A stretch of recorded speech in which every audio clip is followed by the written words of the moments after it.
إن الحمد لله نحمده ونستعينه ونستغفره ونعوذ بالله من شرور أنفسنا ومن سيئات أعمالنا من يهده الله فلا مضل له ومن يضلل فلا هادي له وأشهد أن لا إله إلا الله وحده لا شريك له وأشهد أن محمدا عبده ورسوله يا أيها الذين آمنوا اتقوا الله حق تقاته ولا تموتن إلا وأنتم مسلمون يا أيها الناس اتقوا ربكم الذي خلقكم من نفس واحدة وخلق منها زوجها وبث منهما رجالا كثيرا ونساء واتقوا الله الذي تساءلون به والأرحام إن الله كان عليكم رقيبا يا أيها الذين آمنوا اتقوا الله وقولوا قولا سديدا يصلح لكم أعمالكم ويغفر لكم ذنوبكم ومن يطع الله ورسوله فقد فاز فوزا عظيما وبعد musidɓe julɓe en yetti allahu tabaraka wa ta'ala yamirɗo en haɗi en no jeeya ko yamiri en kanko allahu tabaraka wa ta'ala hulugol mo o wi en hulumo kanko allahu tabaraka wa ta'ala wota en jaɓu mayde nden ara tawa en ɓay ko tawayde en si wona tawa ko en jebbilaniɓamo kanko allahu tabaraka wa ta'ala aya ɗimmon kadi o noddi en enen dendanigal ɓiɓɓe adama o wi hule allah o taguɗon itti e wonki wooti o waɗi on worɓe boyi e suddiɓe boyi o wi hule o tawɗo ko kañum waɗi ɗum ɗo o rentoɗon e lundagol mo jokkon en ɗam oɗo allahjo tawɗo hiɗon landodira saabu muɗum waɗanan fi allah acciran sabi allah o egge on ɗon aya sakkitoromo janguɗen on wi hey kono jiyaɓe gomɗinɓe allah hule allah wowlon konngol moƴƴol konngol fewgol qawlan sadida konngol moƴƴol moƴƴinaygol hakkunde moɗon e allah moƴƴinaygol hakkundeji moɗon konngol tawgol adda e nafoore woɗɗintinaygol gani lorra ara yewtere meɗen hande no yiilo bi mashi'atillahi ta'ala bange yeƴƴitagol meɗen e ɗiɗo nemaji allahu tabaraka wa ta'ala ɗo nemine anditangol mo kanko allah nemaji ɗin jarnen mo weltanoɗen mo nde tawno weltanagol allah e dow nemaji ɗin jarnamo e dow nemaji ɗin ko sabimbinayɗi dumagol nemaji ɗi hara yewtere men ko ɗo woni yilade insha arrahman an abi hurairata radiyallahu anhu qala qala rasulullahi sallallahu alayhi wa sallam unduru ila man huwa asfala minkum wala tanduru ila man huwa fawqakum wa huwa ajdaru alla tajdaru ni'matallahi alaykum muttafaqun alayh wirɗen noon yewtere men hande no yiilo bangal yeƴƴitagol nemaji allahu tabaraka wa ta'ala ɗo nemini en ɗin yi'en ɗi e meɗen no andina en yi'i nemaji allah ɗin saabu jantagol weltanomo kanko allah hara en anditali masiboji ɗin tun tawa toujours enen ko ɗin ɗon woni ko jantotoɗen fi muɗum yewtugol fi masiboji ɗin tun holli nema ala ton joni noon koyen anditu nemaji ɗin hino ɓuuri ɗuɗude masiboji ɗin si tawino ko masiboji ɗin ɓurno ɗuɗude nemaji ɗin harano en wodaka kono ko nemaji ɗin ɓuuri ɗuɗude taw ɗi kontotako di masiboji ɗin ko masiboji ɗin kontete hara koyen anditan allahu tabaraka wa taala nemaji ɗin anditangol mo nemaji ɗin ko sabimbinay ɗum dumagol nemaji ɗin e ɓeydagol nemaji ɗin haray eggama e oɗo sahabajo tedduɗo wiyeteɗo aba hurayra mo en fof kala rewɗo e qur'an e sunna hino andi fi oɗo haton jinaka yewten fi oɗo ko ɗuuɗi oɗo o wi nelaɗo allah maki sallllahu alayhi wa sallam ndaare ɓen wonɓe sengoley moɗon wota on daaru ɓen wonɓe sengo dow moɗon julɗo sikoy o hisu diina makko kan sella o ndaaray ɓen wontirɓe sengo ley makko e kala façon jini e kala alhaaliji ɗi hara o ndaara wonɓe sengo dow makko fa huwa ajdaru alla tajdaru ni'matallahi alaykum ko ɗum ɗon wonata sabu ronkon yawitade nemaji ɗi Allah nemini on ɗin darugol mo ɓurɗa on wonay sabu rentagol maɗa yawitagol nema mo Allah neminma on kono si a daari wonɗo dow maɗa on a yawitoto nema mo Allahu tabaraka wa taala neminma on haray ko ɗon yewtere men nden yowiti incha arrahman haray noon yewtere nden ko fottande e dow muɗum sellugol hakkude karamokoɓe tawɓe ɓen ko ɓen ɗon ɓuuri sellude e kala yaltinɓe hadise ويا لها من وصية نافعة وكلمة شافية وافية فهذا يدل على الحث على شكر الله بالاعتراف بنعمه والتحدث بها والاستعانة بها على طاعة المنعم وفعل جميع الأسباب المعينة على الشكر فإن الشكر لله هو رأس العبادة وأصل الخير وأوجبه على العباد فإنه ما بالعباد من نعمة ظاهرة ولا باطنة خاصة أو عامة إلا من الله وهو الذي يأتي بالخير والحسنات ويدفع السوء والسيئات فيستحق أن يبذل له العباد من الشكر ما تصل إليه قواهم وعلى العبد أن يسعى بكل وسيلة توصله وتعينه على الشكر ويكاوي وسيه نفو كاوي mawnugol oɗo wasiye wonduɗo e nafoore e konngol sellugol laaɓugol timmugol o wi ɗum ɗo no tindina rerɗingol e dow jarnugol nemaji Allah ɗi nemaji Allah ɗin noon ko ɗi jarnirte ko bil itirafi bi ni'ami ko irritagol nemaji Allah ɗin irritagol nemaji ɗin ayi e goɗɗo ɗo tawa inchallah no sellike no yahude hoore koyɗe muɗum woɓɓe harano e wattiri mum tawana hay ka hoore koyɗe hino ka nder otowal muɗum hino yalti ka galle muɗum hino ka nder oto muɗum no suti ka magasin mum maɗum ka kala pilasi ka tawata ko ɗo woni ko ɗaɓɓata arsike tawa himo seytinande fawayde mo faggitagol bakkaji par ce que neɗɗo si tawi woni tun cheytane toujours himo wondini e cheytane welo welo on ko ɗum ɓuuri fanɗude e wonki makko toujours o feggoto toujours o heɓa e feggande ka o heɓato bakkaji ta ko ɓuuri hewde kon ayi e woɓɓe no ɗo ɗen haray ɓe nder otowal maɓɓe si tawi no ɓe jaɓuno teddinde hoore maɓɓe wona Allahu tabaraka wa taala teddiniri ɓe tawa haysi a hiwroto ɓe an seppo on fayda ko karan susirtama a ƴuwoto nana ɓen ko yaltinta e kundule muɗum wowla yennugol e sonkugol fawali ɓe ɗum ɗo si wona yawitagol niyama mo o woni e nder muɗum o temeɗɗe no sekkude ka hoore koyɗe mum ɓe añana hoore muɗum bakagol woɓɓe daroto ɗaɓɓa ɗo taxi 30 minutes l'heure hara heɓani no dari ɗon no ɓokkito tawa an hiɗa e otowi maɗa hiɗa fugunno tawa hiɗa seytini ɓuuri o dari ɗo ɗaɗo no ɗaɓɓa o haray ɗum ɗon ko yawitagol niyama mo woni e muɗum ko haynagol goɗɗum go'o no tippi e hoore moƴƴere nden no suti moƴƴere go'o rena nde ɗo moƴƴere ko ɗum faymo nde ɗo tikkere e oɗo mone yalta ka suudu no seytini hewta ka tarawo no seytini hewta ka golleteɗen no seytini tikkangol aduna a tikkere ma hewta Allah moƴƴere nden fof ɓe yadillahi koye junngo Allah woni yutihi man yasha yon noon ber ko okkor ma ko jarnamo yi'a ɗum ɗon yi'a wonɓe ley maɓen hewta e embouteillage yi'a woɓɓe no dari no wirɗen ɗo ni weltanoɗa Allah woɓɓe no ka makiti ko rondotoɓe dolle an hiɗa ka bitiki maɗa andita sugu ɗin ɗon moƴƴereji ko Allahu tabaraka wa taala moƴƴima wona moƴƴuki maɗa hewtinma ɗon bal ko Allahu tabaraka wa taala jarribima a jarnaymo ka a yette ka a dullanaymo si a jarnimo fa man shakara fa innama yaskuru li nafsi kala weltaniɗo Allah e dow nema mo nemini on ko hoore makko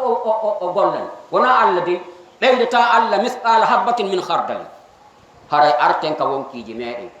ne oɗen hakkunde meɗen e Allahu tabaraka wa ta'ala arten ka wonkiji meɗen ne oɗen hakkunde meɗen e Allahu on si en mankini ne agol hakkunde meɗen e Allah en wawata ne aade hakkunde meɗen hakkundeji meɗen abadan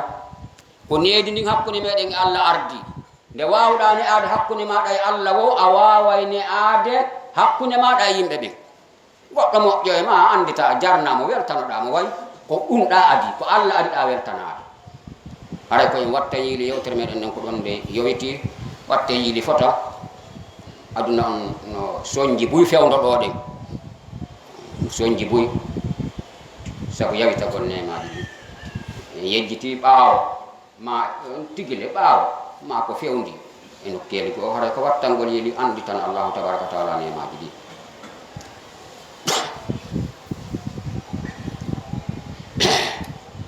haray o wi tabiti yettugol nemaji Allah ɗin jarnugol Allah e hoore nema on huwa asul ibada ko ɗum ɗon woni hoore dewal ngal ko ɗum woni hoore dewal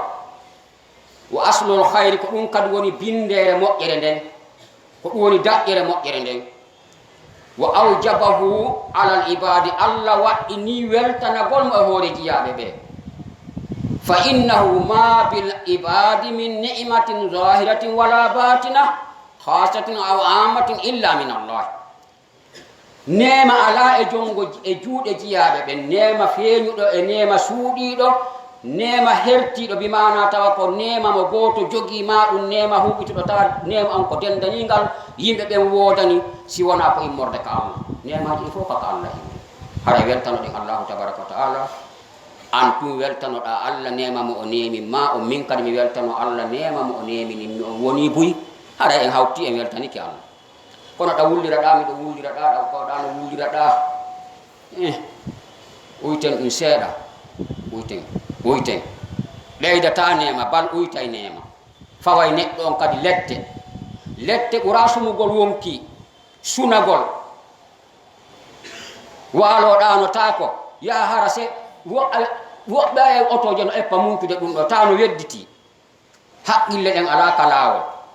ɗum ɗo fof ko faalegol ayi ay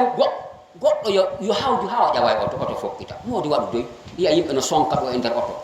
he rewɗo o natirɗo yaltiraɗo he ambuta a selay ɗo warani he o na chauffeur ni nana gi sonkoy ɗum ɗo fof ko dogugol ɓaawo mo hendotako waddoy sa hawji ha abakiki ka oto waddoy hande kadi ko ɗum waɗi ɗaɓɓoɓen oto ɗo buyno andi ɗo lawol ɗuɗi koy ko nder quartier ji attintinali ɓe laawol ɗatugol ngol yolli e gayɗe e kaaƴe si wona mankugol muññagol ngol a wonata ka saare wo awa sikka fulawa wonɗa a wonata ka capital wo awa si tara ka sous préfecture wonɗa capital ngal yimɓen no ɗuuɗi a muññoto ɗum ɗon so tawi ka wona capital sina aɗa hay moto yaha ka ɓuɓur wona yaha toon sa faala ka embouteillage ma faala ka tongaɗo kaka nder tongire moƴƴereji ɗin fof woodi nelaɗo no maaki sallallah alih sallam maaki hawjugol ko mina cheytan hawjere ko mina cheytan waɗugol doy ko immorde ka Allah ko hadise nelaɗo sallallah alayhi wa sallam a wonay tum hawjuɗo ukkoɗa siko machine jogiɗa a fonka joni goɗɗo hawjere ko hawjunoɗa kon tawa hande kadi a tongike si a waɗi doyi piiji ɗin fof feƴƴay e doyi yo Allah arsuken waɗugol doyi yo Allah arsuken waɗugol doyi arayno jojjani jiyaɓe ɓe nde ɓe dépensana Allah yettugol mo bimana funsugol ko ɗum won ɗokkugol Allah dokka yani jarnugol mo konko tawata hiɓe heɓira ɗum saabu tiiɗal maɓɓe ngal no fawi jiyaɓe ɓen jiyaɗon nde o yahata o kippa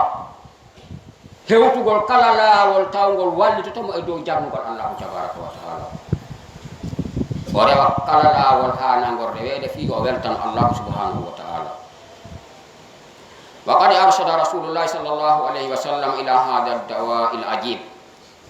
wa sababu al-qawi li shukri ni'amillah wa huwa an yalahhada al-abdu fi kulli waqtin man huwa dunahu fil aqli wan nasabi wal mal wa asnaf an-ni'am famata istadama hada an-nadar itarrahu ila kasrati shukri rabbih wa thana'u alayhi فإنه لا يزال يرى خلقا كثيرا دونه بدرجات في هذه الأوصاف ويتمنى كثير منهم أن يصل إلى قريب مما أوتيه من عافية ومال ورزق وخلق وخلق فيحمد الله على ذلك حمدا كثيرا ويقول الحمد لله الذي أنعم علي وفضلني على كثير ممن خلق تفضيلا. نلا الله تندني اندو tindinande ñawdayde nguuɗo ñaw itta ɗum e sababuji tiiɗuɗi wonande weltanagol allahu tabaraka wa taala e dow nemaji ɗi ko honɗum woni ɗum ko wattangol yiili jiyaɓo o fi kulli waqtin e kala leer man huwa dunahu on wonɗo sengole makko o wattana yiili sanga wo sanga nde wonki makin hammiri bubbugol ki iwa kaki duwa wonde ɗon arta ɗo leer kala dartaki ndara wonɗo leyma on sika seppo a haawi ke seppugol ma ngal a wimori ɗum ko soñdia woɓɓe ne yarde balawal mum ɓami yi ɗum ka hoore kon ɗo woɓɓe ko balawal ngal on foforde ya sa wattani yile on ɗon wonɗo foforde balawal ngal na ɗum ɗon o suɓi o suɓaki yarugol balawal makko ngal ma yarugol fowre makko nden hina ɗum o suɓi dey ko ñawore allah si e hoore makko an ñawore makko nden si e hoore ma ya seppu ka hoore koyɗe ma himo sellim ma himo timminitere maɗa ɗen ndara o fofotoɗo ɗo jarna allahu tabaraka wa taala e kala façon ji ɗin ko noon yaari ha dow ko noon yaari haray nde ɗo nawnare sabimbinande halkagol jiyaɗo o perdi mara heɓɓitorde haray ko wattangol yiili e kala waɓutu o wonɗo sengol e maɗa honto fil aqli ka haqqille woɓɓe haqqille mum no ɓoora no jinda ka tara woɗo ñaami wo ko hotti ka ñooge koko ƴetta buga ɗon hara gilɗi ñaamino ton ƴetta ɗum kañum hetta ɗum ñaama selanta oto ko oto selanta ɗum wattota ko linsere ka hendi wo tappitoto an allahu tabaraka wa taala no hisimma e ɗum ɗo saabu sellugol haqqille maɗa ɗum jarna allah wan nasab e ka dambe wattana yeeli no ɓurda ko allah ɓurdidini a jaɓa weltoɗa si o ɓurnima noon e hoore goɗɗo weltoɗa kono na weltagol bewinaygol ngol inna allaha la yuhibbul farihina inna allaha la yuhibbu farihin allah yiɗa mantotoɓe ko mantagol noon na wewlugol ngol hiɗa ɗaɓɓira ɗum kono wewla maraka wonki maɗa heƴa e maɗa ɗoftoroɗa allah nema an hara a yeddirali allah nema a bewirali kadi nema on e hoore mo ɓurɗa on na ɗum fanda ɗo hara weltoɗa saabu ko allahu tabaraka wa taala ɓurni dambe maɗa ɗen kon e hoore dambe goɗɗo goo wal maali e ka jawdi wa asnafu ni'ami e façon ji noon nemaji ɗin no ɓuuɗi en wata kontude fof o wi noon tuma kala neɗɗo duumi wattangol yiili e ɗum ɗo naɓaymo faade ɗuɗɗingol jarnugol allah e mantugol allahu tabaraka wa taala hoore nema o ko waɗi noon o sertata kanko jiyaɗo o himo yi'a kalqan kasiran dunahu yimɓe ɗuuɓɓe wonɓe ley makko bi darajatin ɓurdalji moranaɗi fi hadil awsafi e ɗiɗo sifaji ɗi fi mum wa yatamanna kasirun minhum ino yalo ko ɓuri ɗuɗude e yimɓe ɓen an yasila ila qaribi mimma utiyahu hewtugol pilasi ka woni ɗon kanko woɓɓen ɗo lewru ndum ɓe sikkay ko balɗe joyi ma balɗe sappo koye luwayeɓe woni ɗum kañum kadi inchalrahman ha karam heɓorta tawa an hiɗa ka wilama hewtay tun ka bafal nde sodirɗa ɓiɓɓe ɓen ma sonnaɓe ɓe arodira ka bafal ɓe ɗuta bafe ɗen ɓe ɓaara ɓe jogoɗe ha natada e oto maɗa on naata ɗa hani yettude allah ka natugol maɗa ɗon yetta allah weltanoɗa allah saabu yi'ugol maɗa ko woni kon ka laawol saabu yi'ugol maɗa tagaɓe wawɓe wano wawɗa ko honno ɓe fewdori e ɓittareji e makareji jarna allahu tabaraka wa taala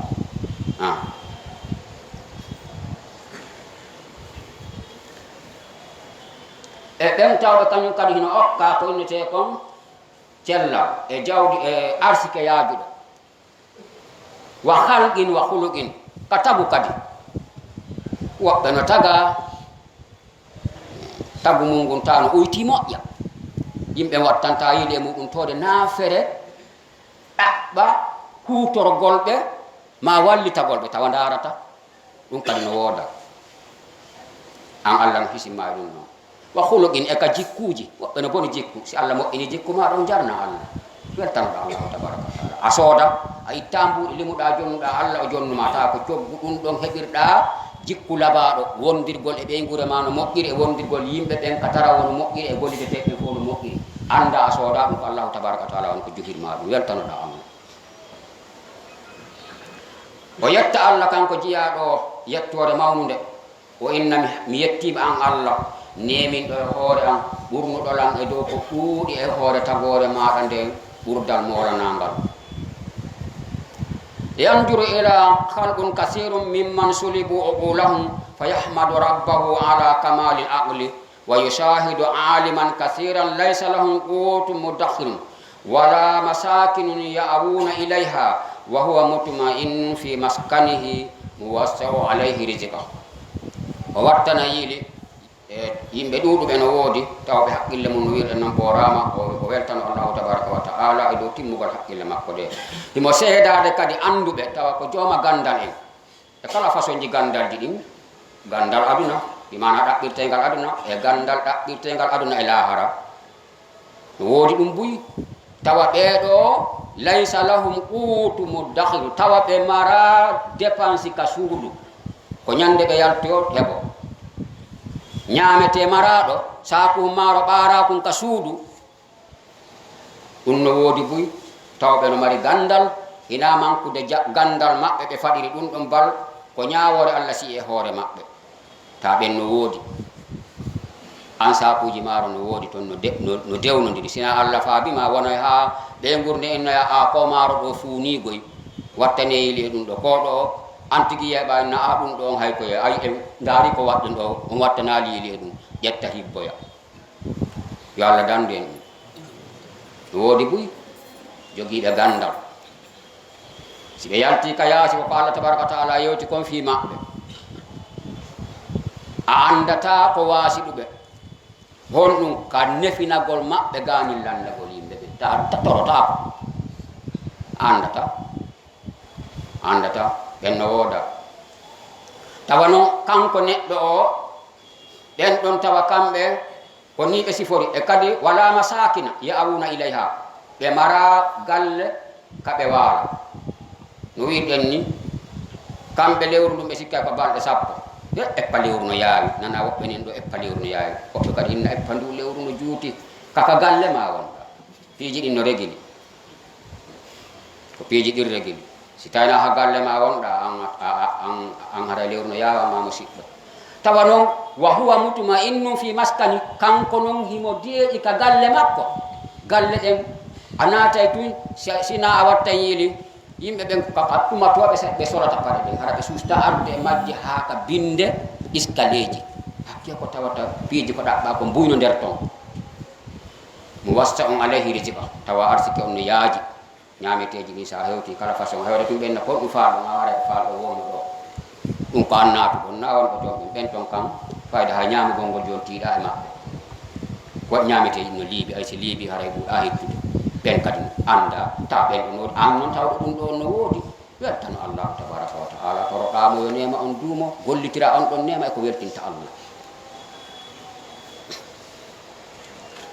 wa yara halqan kasiran قد ابتلوا بأنواع الأمراض وأصناف الأسقام وهو معاف من ذلك مسربل بالعافية ويشاهد خلقا كثيرا قد ابتلوا ببلاء أفجع من ذلك بانحراف الدين والوقوع في قاذورات المعاصي والله قد حفظه منها أو من كثير منها ويأكد تغوري أولو بجرب براما ناوناريجي نبولي waali kala butani piiji ɗin fof ko goɗɗo wallata ɗum andita fi ɓen ɗon woɓɓe ne ñayno waali ka suudu sina be waylitirango sengo do wayltata ko fo maayi ko kambe ko be walla o marsi ko be walla ko marsata an tawa hida selli anditana Allah den do mokkire jarnama kan Allah tabaraka wa taala en worton ko buri dum don hulbinaade karama ko jom wi do hondum bi inhirafi din yaltugol ka diina wobbe no jarri bora yaltugol ka diina hanki hara ko juldo hande tawa yaltino diina sabu aduna an tawa hida ka diina ida tabiti don ida dabbira Allah tabitugol don kadi ko dum wadi heewi nala sallallahu alaihi wasallam mo Allah tabaraka wa taala reeni on hiwi dandi o nyagol hibo ubbinayno toragol inna ya muqallibal qulub thabbit qalbi ala dinik ko anyo yiltindiro berde jiyabe nela do maki sallallahu alaihi wasallam berde jiyabe ben fono hakkunde kolli didi Allah di o handi din kanko Allah mo yiltindira on kayfa yasha kala no falira nela non be torotono Allah inna ya muqallibal qulub thabbit qalbi ala din ko anyo yiltindiro berde tabin tim berde ande hore kina maraka ko hulangol hore mum wota yiltito jango e piiji tawdi ko sabin binaydi on tigi natugol yite jahannama haray yaltugol kadina e yangol e tuuɗele geddi Allah non no reeni mo kanko neddo immorde ɗiɗo piiji haray ko en watta yilmo sibbe julbe en torki Allah tabaraka wa taala yo hawrindi en ko nafata en aduna ila aqulu ma tasma'un astaghfirullah li wa lakum wa li sa'iril muslimin min kulli dhanbin fastaghfiruhu innahu huwal ghafurur rahim. Alhamdulillahi ala ni'amih wa nusalli wa nusallim ala al-mab'us rahmatan lil alamin wa ala alihi wa ashabihi ajma'in. Na'am wa yata'ammal unasan katsirina qad istawla alaihim al-hamm wa malakahum al-huzn wal wasawis wa dhiqu sadr thumma yanzuru ila afiyatihi min hadha ad-da'i wa minatullahi alayhi birahatil qalbi hatta rubbama kana faqiran yafuqu bihadhihi ni'am ni'matul qana'i wa rahatul qalbi kaseeran min al-aghniya neddo o wattana yidi fota o yak yimbe duudube do den tawbe fooli dum ko wiete ko sunare maapare tawano yani e problemji bimbi wetu do jemma e nyalorma hino suni hino ani hino wembi laami keɓe ko ɗum woni jeyti tere maɓɓe ɗen fof ko wiyete kon alhujun sunare e sowlin sinane waddi ko sadir e ɓittugol ɓernde wonki kin harano ɓitti o ndaara noon immorde ko Allah dandimo kon e nde ɗo nawnare e moƴƴere nde Allahu tabaraka taala nde Allah moƴƴirimo sabu fowtingol ɓernde makko nden ha wurin wo heewi ka tawata oɗo neɗɗo ko o baaso kono tawa himo alɗi ɓuri alɗuɓe ɓen sabu yondinare nde sabu okkede yondinare be ni'matil qana'i nema yondinare nden andi façon ji nemaji ɗin no ɗuuɗi hiɗi ɗuuɗi okkede yondinagol ɗum ko nema mawnuɗo e nemaji ko waɗi noon ko heɓugol yondinare harata neɗɗo si neɗɗo mankirama o wasirama ko wi'ete kon qana'u yondinare o seedata e sunare o seedata e mapare o seedata e ɓittu ɓernde ɗiɗo haraymo wondi e majji ka yondinare nden manki o seedata e ɗiɗo yo Allah arsuke e yondinare ko yondinare waɗata ha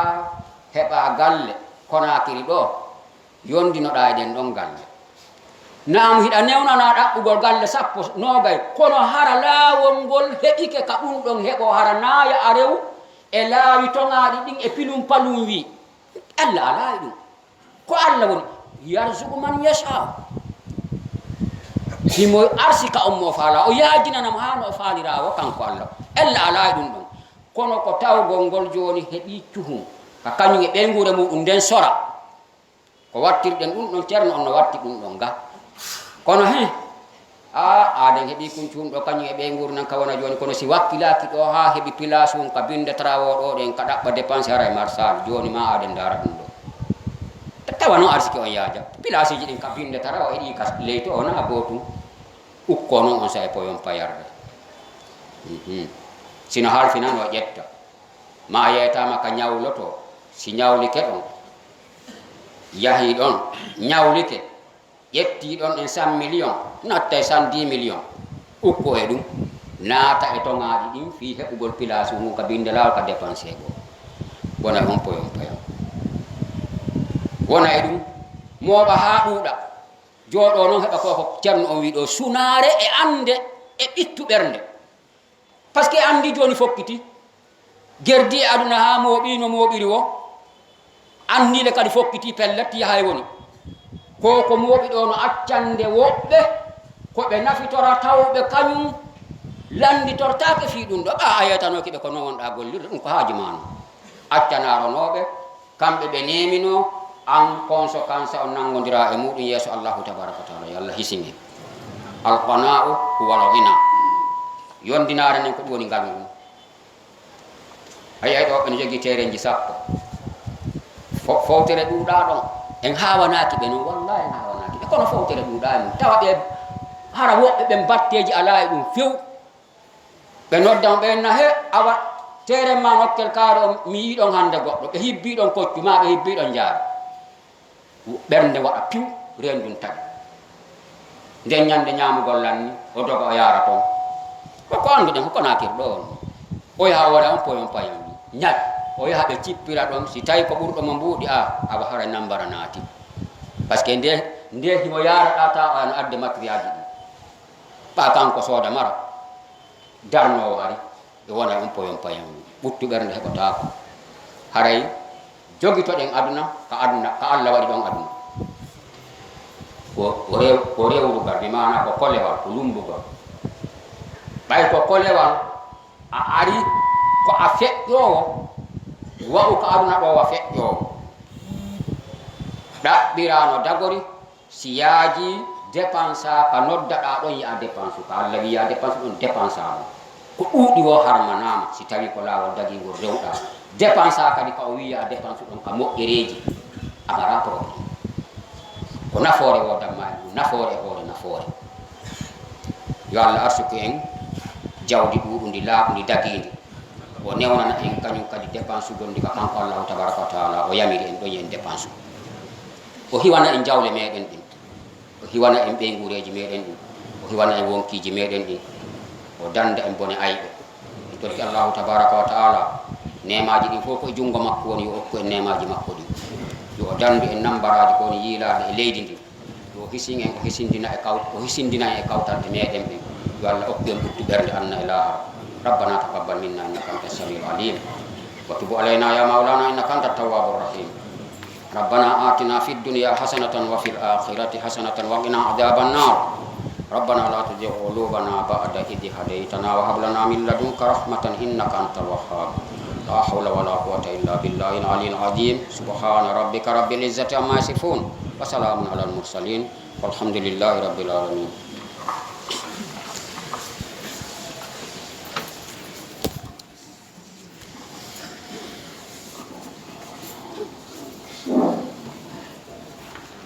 الله أكبر الله أكبر أشهد أن لا